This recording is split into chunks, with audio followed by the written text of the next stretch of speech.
பஜாஜோட freedom 125 அப்படின்ற bike வேர்ல்டுலேயே முதல் CNG bike. இந்த பைக்கை பற்றி ரிவ்யூ சொல்லுங்கள், இதை வாங்கலாமான்னு சொல்லுங்கள் அப்படின்ற மாதிரி நிறைய பேர் கேட்டிருந்தீங்க. அந்த அடிப்படையில் தான் அந்த வீடியோ. இந்த பைக்கை அவங்க லான்ச் பண்ணும்போது பெட்ரோல் போடுறதுலேருந்து ஃப்ரீடமு, ஸ்ட்ரகிளான செட்டிங்லேருந்து ஃப்ரீடமு அப்படின்ற மாதிரி நிறைய ஃப்ரீடம் பாயிண்ட்ஸை வந்து சொல்லியிருந்தாங்க. Freedom from uncomfortable rides. Correct தான், அதே தான் நானும் சொல்கிறேன். இப்போதான் பிரைட் ஆரம்பிக்கலாம். Freedom of speech, freedom of expression அப்படின்ற அடிப்படையில் பார்க்கும்போது என்ன டிசைன் இது, என்னங்க டிசைன் இது, என்ன இலவு டிசைனியா இது, அது என்ன சீட்டு பெட்ரோல் டேங்க்ல இருந்து ஆரம்பிச்சு பின்னாடி 4 கிலோமீட்டருக்கு போகுது, ஐயோ படுத்துறானே அப்படின்னு நெட்டிசன்கள் நிறைய பேர் வருத்தடிக்கிறார்கள். நான் சொல்லவில்லை. என்னோட பாயிண்ட் ஆஃப் வியூவில் இது ஒரு டீசென்டான ஒரு எக்கனாமிக்கலான ஒரு பைக்குக்கான டிசைன் தான். ஆனால் இதில் எனக்கு உறுத்தக்கூடிய ஒரே ஒரு விஷயம் என்னன்னு சொல்லி கேட்டிங்கன்னா அந்த சீட்டு. இந்த பைக்கோட லான்ச் ஈவென்ட் இருக்கு இல்லையா, அதில் என்ன சொல்லியிருக்காங்க அப்படின்றத நீங்களே கேளுங்க. You will all see perhaps today the longest motorcycle seat in the world. The longest motorcycle seat in the world. Sir, I know we cannot legally say that 4 people should sit on a two-wheeler. என்ன சொல்றாரு அப்படின்னா, என்னால் லீகலாக சொல்ல முடியாது 4 பேர் இந்த பைக்கில் உட்காந்து போகலாம் அப்படின்னு சொல்லிட்டு, அதே சமயத்தில் நான் என்ன பாயிண்ட்டை சொல்ல வரனோ அதையும் சொல்லிட்டேன் அப்படின்றாரு.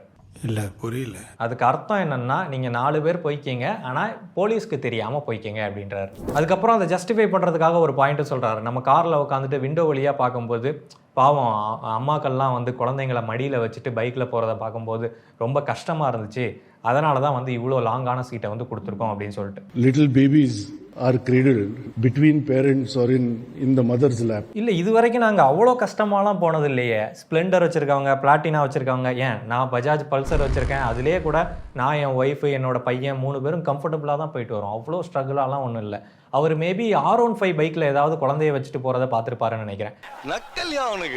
இங்கே நீங்கள் என்ன பண்ணுறீங்க அப்படின்னா, மிடில் கிளாஸ் இல்லை அதுக்கும் கீழே இருக்கிறாங்க இல்லையா, அவங்கள வந்து ரொம்ப சீப்பாக ட்ரீட் பண்ணுறீங்க. எங்களால் கார் வாங்க முடியாது தான், ஆனால் அதுக்கான அல்டர்னேட் ஆப்ஷன்ஸை நாங்களே வச்சுருக்கிறோம். பப்ளிக் டிரான்ஸ்போர்ட்டில் போவோம், இல்லை அப்பப்போ தேவைப்படும் போது நாங்கள் ஆட்டோ எடுத்து போயிட்டு வருவோம். இந்த மாதிரி பைக்கில் 4 பேர் அன்சேஃபாக போகணும் அப்படின்ற எங்களுக்கு எந்த விதமான கட்டாயமும் இல்லை. அதுக்காக நீங்கள் பைக்கை கொண்டு வர வேண்டிய அவசியமும் இல்லை. இது ஏன் நான் இவ்வளவு ஸ்ட்ராங்கான பாயிண்ட்டாக வைக்கிறேன் அப்படின்னா, இந்த பாயிண்ட்டை லான்ச் பண்ணும்போது மட்டும் சொல்லலை, இந்த பைக்கை ரிவ்யூ பண்ணக்கூடிய எல்லாரும் இதே பாயிண்ட்டை தான் சொல்கிறாங்க. அந்த சீட்டை பற்றி பேசும்போது இதில் தாராளமாக 4 பேர் உட்காரலாம். எல்லா ரிவ்யூவர்ஸும் சொல்கிறது அதுதான், தாராளமாக 4 பேர் உட்காரலாம். போ, நீ உன் ஃபேமிலியை கூட்டிகிட்டு போ. நீ கேட்ட ஒவ்வொரு கேள்வி என்ன செருப்பால் அடிச்ச மாதிரி இருக்குடா. நீ காரில் வந்து ரிவ்யூ பண்ணிவிட்டு இந்த பைக்கில் 4 பேர் உட்காந்து போகலான்னா யாருக்கு இதை புஷ் பண்ணுற? எக்கனாமி பீப்புள், அடித்தட்டு மக்களுக்கு நீங்கள் வந்து இந்த பைக்கை புஷ் பண்ணுறீங்க. ஒரு 2 வீலரில் 4 பேர் இல்லை 3 பேர்னு கூட வச்சுப்போம். 3 பேர் அதில் போகும்போது அதோட ஸ்டெபிலிட்டி என்ன ஆகுறது, அதுக்கான வீல் பேஸ் இருக்கா, இல்லை அதுக்கான சேஃப்டிஸ் நீங்கள் கொடுக்குறீங்களா? அது போக 3 பேர் வந்து ஹெல்மெட் போட்டிருக்கணும், ஹெல்மெட் போட்டிருப்பாங்களா? கண்டிப்பாக கிடையாது. அப்போ இந்த மாதிரி ஒரு அன்சேஃப் ரைடை வந்து நீங்கள் திரும்ப திரும்ப மக்கள் மனதில் வந்து புஷ் பண்ணுறீங்க.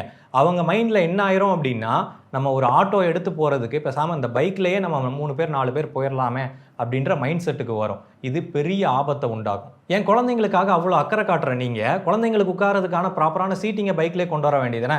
ப்ராப்பராக அந்த பெட்ரோல் டேங்க்கில் ஒரு சின்ன இடைவெளி விட்டு குழந்தைங்க பிடிக்கிற மாதிரி 2 ஹேண்டில் கொடுத்து அந்த மாதிரி ஆக்சசரியாக கொடுக்க வேண்டியதுனே. அதை பற்றி உங்களுக்கு அக்கறை இல்லை, அதை யாரும் கொடுக்க மாட்டாங்க. ஏன்னா இதை கொண்டு வந்ததுக்கான காரணம், சிஎன்ஜியை பார்த்து பயந்து மக்கள் வாங்காமல் இருந்தாங்க அப்படின்னா இந்த சீட்டை பார்த்தாச்சும் அட்லீஸ்ட் மக்கள் இந்த பைக்கை வாங்குவாங்க அப்படின்ற மோட்டிவ் தானே தவிர வேற ஒரு அணியும் கிடையாது. சரி, அடுத்து சிஎன்ஜி பஞ்சாயத்துக்கு வருவோமா? பட் அதுக்கு முன்னாடி மெஜாரிட்டி ஆஃப் த ஸ்கூல்ஸில் இங்கிலீஷை எழுதவும் படிக்கவும் மட்டும்தான் சொல்லி தராங்களே தவிர யாரும் ஸ்போக்கன் இங்கிலீஷ்க்கு முக்கியத்துவம் கொடுக்கறதில்ல. இதனால் சின்ன வயசுலேயே இங்கிலீஷ் ஸ்பீக்கிங் கான்ஃபிடன்ஸை தவற விட்டுட்டு ஒரு ஜாபுக்கு போகும்போது அங்கே இங்கிலீஷில் பேச முடியாமல் திணறிட்டு அந்த ஆப்பர்ச்சுனிட்டியை மிஸ் பண்ணிடுறாங்க. இனி அந்த கவலை வேண்டாம். இப்போ மேஜிக்கை மட்டும் பாருங்கள். Hey, I also not finish homework அப்படின்னு குழந்தைங்க மாதிரி தப்பாக சொல்லியிருக்கேன். Hey, I haven't finished my homework yet. பார்த்தீங்கன்னா இன்ஸ்டண்ட்டாக கிராமர் கரெக்ஷன் கொடுத்துருச்சு. இதுதான் supernova AI spoken English course. IIT Madras அலுமினினால உருவாக்கப்பட்டது. இப்போ காமிச்ச மாதிரி 100+ ஏஐ இங்கிலீஷ் ஆக்டிவிட்டிஸ் ப்ரொவைட் பண்ணுறாங்க. இந்த ஆக்டிவிட்டீஸ்லாம் டெய்லி 30 மினிட்ஸ் ப்ராக்டிஸ் பண்ணுறது மூலமாக ஸ்போக்கன் இங்கிலீஷ்க்கான ஸ்கில்ஸை ஈஸியாக இம்ப்ரூவ் பண்ணிக்கலாம். குழந்தைங்களுக்கு பிடிச்ச மாதிரி ஃபன் அண்ட் இன்ட்ராக்டிவாக டிசைன் பண்ணியிருக்கிறதுனால அவங்களே ரொம்ப இன்ட்ரெஸ்ட் எடுத்து கற்றுப்பாங்க. சூப்பர்னோவாவோட தனித்துவமே ஏஐ டீச்சர்னு மட்டும் இல்லாமல் ஒரு பர்சனல் டீச்சர் அலோகேட் பண்ணி அவங்கவுங்க குழந்தையோட ஆக்டிவிட்டீஸ் எல்லாத்தையும் மானிட்டர் பண்ணுவாங்க. அண்ட் அதோட ஃபீட்பேக்கை வாட்ஸ்அப்பில் அனுப்பி மோட்டிவேட்டும் பண்ணுவாங்க. உங்கள் குழந்தையும் சூப்பராக இங்கிலீஷில் பேசணுமா? கீழே டிஸ்கிரிப்ஷனில் லிங்க் கொடுக்குறேன், கிளிக் பண்ணி சூப்பர்னோவாவில் ரெஜிஸ்டர் பண்ணிக்கோங்க. ஃபஸ்ட்டு 1000 மெம்பர்ஸ்க்கு 50% ஆஃபரும் கொடுக்குறாங்க. உடனே ஜாயின் பண்ணுங்க. CNG, compressed natural gas. Natural gas அப்படின்னோடனே நமக்கு இயற்கையிலேருந்தே அப்படியே கிடைக்கிற மாதிரி தோணும். அதே மாதிரி அவங்க குறிப்பிடும் போதும் க்ரீன் ஃபியூவல் அப்படின்னு தான் குறிப்பிட்றாங்க. நமக்கு தான் க்ரீன் ஃபியூவல் அப்படின்னா அப்படியே சுற்றி பச்சை பசேல்னு தோணுமே. ஆனால் பெட்ரோல் டீசல் எப்படி பூமிக்கு அடியிலிருந்து எடுக்கிறாங்களோ அதே மாதிரி எடுக்கக்கூடிய ஒன்று தான் இந்த சிஎன்ஜியும். உங்களுக்கு ஞாபகம் இருக்குதா, முன்னாடி ஹைட்ரோ கார்பன், மீத்தேன் இதெல்லாம் பூமிக்கு அடியிலிருந்து எடுக்க போகிறாங்க, ஸோ அதை தடுத்து நிறுத்தணும்னு சொல்லி நிறைய போராட்டம் நடந்துச்சு இல்லையா? அதுதான் இந்த சிஎன்ஜி. பட் இது எதனால் க்ரீன் ஃபியூவல் அப்படின்னு சொல்கிறாங்கன்னா, இந்த சிஎன்ஜியில் 80 to 90% இருக்கக்கூடியது மீத்தேன் தான். ஸோ அந்த மீத்தேன் பர்ன் ஆகும்போது அந்தளவு அதோட எக்ஸாஸ்ட்டில் வந்து மோசமான கேஸஸை வந்து அது வெளியில் கொடுக்கறது கிடையாது. ஸோ எக்ஸாஸ்ட்டில் அதிகமான க்ரீன் ஹவுஸ் கேஸஸ் கொடுக்கறது இல்லை அப்படின்றதுனால தான் இந்த சிஎன்ஜியை க்ரீன் ஃபியூவல் அப்படின்ற கேட்டகரி கீழே கொண்டு வராங்க. அதே மாதிரி இது ஒரு நான் கொரோசிவ், இன்ஜின் காம்போனன்ட்ஸை வந்து டேமேஜ் பண்ணாது, லெட் அண்ட் சல்ஃபர் ஃப்ரீ, இந்த மாதிரி சில அட்வான்டேஜஸும் இருக்குது. பட் இதை பூமியிலிருந்து வெளியில் எடுக்கும்போது உருவாகக்கூடிய க்ரீன் ஹவுஸ் கேஸஸாக இருக்கட்டும், இல்லை அதால் ஏற்படக்கூடிய பாதிப்புகளாக இருக்கட்டும், இதெல்லாம் வந்து இருக்க தான் செய்யும். இந்த மீத்தேன் ஆரம்ப கட்டத்தில் பை ப்ராடக்டாக இருந்த வரைக்கும் எந்த விதமான பிரச்சனையும் கிடையாது. எப்போ இது மெயின் ப்ராடக்டாக மாறுச்சோ, அதாவது ஸ்பெசிஃபிக்காக இந்த நேச்சுரல் கேஸ் வேணும் அப்படின்றதுக்காக ஆழ்துளைகள் வந்து போட ஆரம்பித்தாங்க. ஸோ அப்போ தான் இது இன்னும் வந்து என்விரான்மெண்ட்டில் இம்பாக்டை உருவாக்க ஆரம்பிச்சது. ஓவராலாக பார்க்கும்போது பெட்ரோலோட கம்பேர் பண்ணும்போது இந்த சிஎன்ஜியை பயன்படுத்தும் போது அதோட எக்ஸாஸ்ட்டில் அந்த வரக்கூடிய க்ரீன் ஹவுசஸோட அளவு குறைவு அப்படின்றதுனால அது ஒரு பெட்டரான ஆப்ஷன் தான், இல்லைன்னு சொல்லலை. அடுத்தபடியாக ப்ரைஸ். பெட்ரோலோட கம்பேர் பண்ணும்போது நிஜமாவே இந்த சிஎன்ஜி வந்து எஃபிஷியண்ட்டாக இருக்குமா அப்படின்றத செக் பண்ணி பார்த்துருவோம். ஸோ இந்த ஃப்ரீடம் பைக்லேயே வந்து பார்த்தீங்கன்னா 2 ஆப்ஷனும் கொடுத்துருக்காங்க. சிஎன்ஜியும் 2 kg கொடுத்துருக்காங்க, அண்ட் பெட்ரோலும் வந்து பார்த்தீங்கன்னா 2 liters of petrol tank capacity கொடுத்துருக்காங்க. ஸோ அதை வச்சே நம்மளால் ஈஸியாக கம்பேர் பண்ணிட முடியும். ஸோ இன்றைக்கி சிஎன்ஜி ஆன்லைன் ப்ரைஸ் பார்த்தீங்க அப்படின்னா 87 rupees per kilogram. பெட்ரோலோட online price 100 rupees per liter. இதை ஒரு அப்ராக்சிமேட் ப்ரைஸாக எடுத்துக்கலாம். சிஎன்ஜி வந்து 200 kilometers ஆஃப் ரேஞ்சு கொடுக்கும்னு சொல்லி போட்டிருக்காங்க. அதுக்கு அர்த்தம் ஒரு கிலோகிராம் ஆஃப் சிஎன்ஜிக்கு வந்து 100 kilometer ரேஞ்சு கிடைக்கும் அப்படின்னு சொல்லி போட்டிருக்காங்க. அதே பெட்ரோல் பார்த்தீங்கன்னா 2 லிட்டருக்கு 130 kilometer, ஸோ 65 kilometer மைலேஜ் வந்து 1 லிட்டர் கிடைக்கும் அப்படின்றத குறிப்பிட்றாங்க. ஸோ டோட்டல் ரேஞ்சை வச்சு கால்குலேட் பண்ணோம்னா 200 kilometerக்கு 175 ரூபா வருது, 130 kilometerக்கு 200 ரூபா கிட்ட வருது ப்ரைஸு. 1000 kilometerக்கு நம்ம கணக்கு பண்ணோம் அப்படின்னா சிஎன்ஜியில் 1000 kilometerக்கு 875 ரூபா வரும். அதே பெட்ரோலில் பார்த்தீங்க அப்படின்னா 1000 kilometerக்கு 1538 ரூபா வரும். கிட்டத்தட்ட அந்த டிஃப்ரென்ஸ் பார்த்தீங்க அப்படின்னா ஒரு 50% கிட்ட அந்த டிஃப்ரென்ஸ் வந்து இருக்குது. அண்ட் இது லாங்கர் டேர்மில் பார்த்தீங்க அப்படின்னா 50%க்கு மேலேயே கூட இந்த சிஎன்ஜி எஃபிஷியண்ட்டாக இருக்கும். ஏன்னா சிஎன்ஜியோட ப்ரைஸ் கம்மி அப்படின்றதுனால ரியலி இது வந்து ஒரு பெஸ்ட் சாய்ஸ்ன்னு சொல்லுவேன். அதாவது ப்ரைஸ் ரேஞ்சில் எலக்ட்ரிக் வெஹிக்கிளோட கம்பேர் பண்ண முடியாது. பெட்ரோலுக்கு அல்டர்னேட்டிவாக எனக்கு ப்ரைஸ் கம்மியாக இருக்கணும், அதாவது டெய்லி நான் வந்து வண்டி ஓட்டுறேன், எனக்கு வந்து ஃபியூவல் காஸ்ட் வந்து கம்மியாகணும் அப்படின்னு சொல்லி நினச்சிங்கன்னா சிஎன்ஜி ஒரு பெஸ்ட் சாய்ஸாக இருக்கும். அடுத்த பாயிண்ட் வந்து சேஃப்டி. ஆக்சுவலாக ஒரு சிஎன்ஜி சிலிண்டரை நம்மளோட சீட்டுக்கு அடியில் வச்சு நம்ம வண்டியை வந்து ஓட்டிகிட்டு போகிறோம்.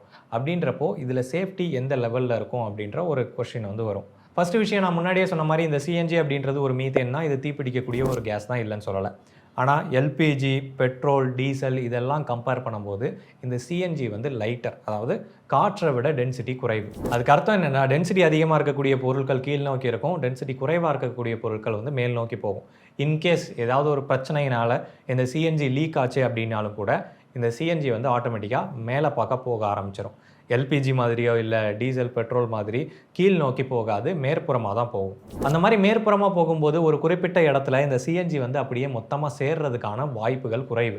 அந்த ரீசன்னால் சிஎன்ஜி பாதுகாப்பான ஒரு கேஸ்ன்னு சொல்லலாம். ஆனால் அதே சமயத்தில் சிஎன்ஜியில் பலவிதமான ஆக்சிடென்ட்ஸும் நடந்திருக்கு. அது வந்து பைக்கில் யூஸ் பண்ணதுனால நடக்கலை, ஆட்டோவில், காரில், ஒரு ரூஃபுக்கு கீழே இருக்கக்கூடிய சிலிண்டரே இந்த மாதிரி ஒரு பாதிப்புக்குள்ளாகுது. அப்படின்றப்போ பைக்கில் இந்த மாதிரி ஓப்பன் ஸ்பேஸில் நீங்கள் வெயிலில் அந்த பைக்கை நிறுத்திட்டு போகிறீங்க அப்படின்னா அதில் ஆக்சிடென்ட் நடக்காது அப்படின்ற எந்த ஒரு நிச்சயமும் கிடையாது. என்னோட பாயிண்ட் ஆஃப் வியூவில் இது வெடிக்கிறது அப்படின்றது வாய்ப்புகள் ரொம்ப ரொம்ப ரொம்ப குறைவு, பட் பாசிபிலிட்டியும் இருக்குது. மற்றபடி இந்த பைக்கில் சேஃப்டிக்காக எல்லா விஷயங்களும் கொடுத்துருக்க தான் செய்கிறாங்க. அது ப்ரொடெக்டிவ் ஃப்ரேம் வந்து கொடுத்துருக்காங்க, அதே மாதிரி பேசோ சர்டிஃபைடு சிஎன்ஜி சிலிண்டர் தான் கொடுத்துருக்காங்க. அதே மாதிரி கிராஷ் டெஸ்ட்டும் பண்ணி பார்த்துருக்காங்க, அதுலேயும் இந்த சிஎன்ஜி வந்து பாதிப்புக்குள்ளாகலை. என்னோட அட்வைஸ் என்னென்னா, நீங்கள் இந்த பைக் வாங்குறீங்க அப்படின்னா தயவு செஞ்சு வெயிலில் ரொம்ப நேரம் நிறுத்தி வைக்காதீங்க. எங்கேயாவது நிழலாக இருக்கக்கூடிய இடமா பார்த்து நிறுத்தி வச்சிங்கன்னா எந்த விதமான பிரச்சனையும் கிடையாது, ஸ்மூத்தாக ரன் ஆகும். இதில் சொல்கிறதுக்கான ரீசன் வந்து அந்த சிஎன்ஜியை வந்து எந்த அளவு கம்ப்ரஸ் பண்ணியிருப்பாங்கன்னா, அதோட அட்மாஸ்பியரிக் ப்ரெஷர் இருக்கு இல்லையா, 100% அட்மாஸ்பியரில் இருக்குது அப்படின்னா அந்த சைஸை விட 1%க்கும் குறைவான இடத்துல இந்த சிஎன்ஜியை கம்ப்ரஸ் பண்ணியிருப்பாங்க. இதோட லெவல்ஸ் பார்த்தோம் அப்படின்னா, பார்ஸில் பார்த்தோம் அப்படின்னா, நம்ம வீட்டில் பயன்படுத்தக்கூடிய எல்பிஜி சிலிண்டர் இருக்குது இல்லையா, அதோட ப்ரெஷர் பார் வந்து 12 to 18 பார் வந்து இருக்கும். அதே இந்த சிஎன்ஜி சிலிண்டரோட ப்ரெஷர் பார் வந்து 200 பார் வரைக்கும் இருக்கும். அப்போ அந்த டிஃப்ரென்ஸ் வந்து பார்த்துக்கங்க எந்த அளவு ஹை ப்ரெஷரில் இந்த சிஎன்ஜி வந்து உள்ளே இருக்குது அப்படின்னு சொல்லிட்டு. அதுக்கு தகுந்த மாதிரி தான் சிலிண்டரும் கொடுத்துருப்பாங்க, இல்லைன்னு சொல்லலை. பட் ஸ்டில் நம்ம வெயிலில் அதை நிறுத்தி வைக்கிறத தவிர்த்துக்கிறது நல்லது. ஸோ அந்த சிஎன்ஜி பைக் வாங்கலாமா அப்படின்னு சொல்லி கேட்டிங்கன்னா தாராளமாக வாங்கலாம். பட் வாங்கிட்டு தயவு செஞ்சு 4 பேர் இதில் ட்ராவல் பண்ணாதீங்க. என்னதான் அவங்க அந்த 4 பேர் உட்கார்ற மாதிரி சீட்டு கொடுத்துருந்தாலும் கூட அதில் எனக்கு உடன்பாடு இல்லை. அதில் எனக்கு அதை நான் ஒரு மோசமான விஷயமாக தான் பார்க்குறேன். இந்த மாதிரி நீளமாக நீ எத்தனை பேர் வேணால் உட்காந்துக்கோ அப்படின்ற மாதிரி சீட்டு கொடுக்குறது வந்து ஏற்புடையது அல்ல. ஏன்பா உனக்கு இதெல்லாம்? பட் இந்த பைக் வாங்குறதுல சில ப்ராக்டிக்கல் இஷ்யூஸ் இருக்குது. என்னென்னா சிஎன்ஜி ஸ்டேஷன்ஸ் வந்து நிறைய கிடையாது. சென்னையில் தான் நிறைய இருக்குது, மற்ற இடங்களில் அங்கங்கே தான் சில இடங்களில் இருக்குது. அண்ட் ஆல்ரெடி இருக்கக்கூடிய சிஎன்ஜி ஸ்டேஷன்ஸில் ஆல்ரெடி க்ரௌடடாக இருக்கும். ஸோ அந்த க்யூவில் நின்று தான் நம்ம சிஎன்ஜியை ஃபில் பண்ணுற மாதிரி இருக்கும். அண்டு சிஎன்ஜி மட்டும் இல்லாமல் பெட்ரோலையும் சேர்த்து கொடுத்துருக்கிறது ஒரு அட்வான்டேஜாக பார்க்குறேன். ஏன்னா இன்கேஸ் சிஎன்ஜி கிடைக்கல அப்படின்னா, ஸ்டேஷன் கிடைக்கல அப்படின்னா கூட பெட்ரோல் போட்டு நம்ம வண்டியை ஓட்டிகிட்டு போயிடலாம். மற்றபடி பவர், டார்க் இது ரெண்டுமே எக்கனாமி பைக்குக்கு தேவையான ஒரு போதுமான பவர் டார்க் தான் கொடுக்குறாங்க. ஸோ அதில் எந்த விதமான ப்ராப்ளமும் கிடையாது. ஸோ இவ்வளோ தான் அந்த பைக்கோட ரிவ்யூ. இந்த பைக்கை வாங்குவீங்களா இல்லையா அப்படின்றத கமெண்ட் செக்ஷனில் சொல்லுங்கள். அண்ட் ப்ளீஸ் தயவு செஞ்சு வாங்கினாலும் 4 பேர் போகாதீங்க. இவ்வளோ தான் அந்த வீடியோ. இந்த வீடியோ உங்களுக்கு பிடிச்சிருக்கும், புரிஞ்சிருக்கும் அப்படின்னு சொல்லி நம்புகிறேன். இன்ஜினியரிங் ஃபேக்ட் சேனலுக்கு சப்ஸ்கிரைப் பண்ணுங்கள். நன்றி.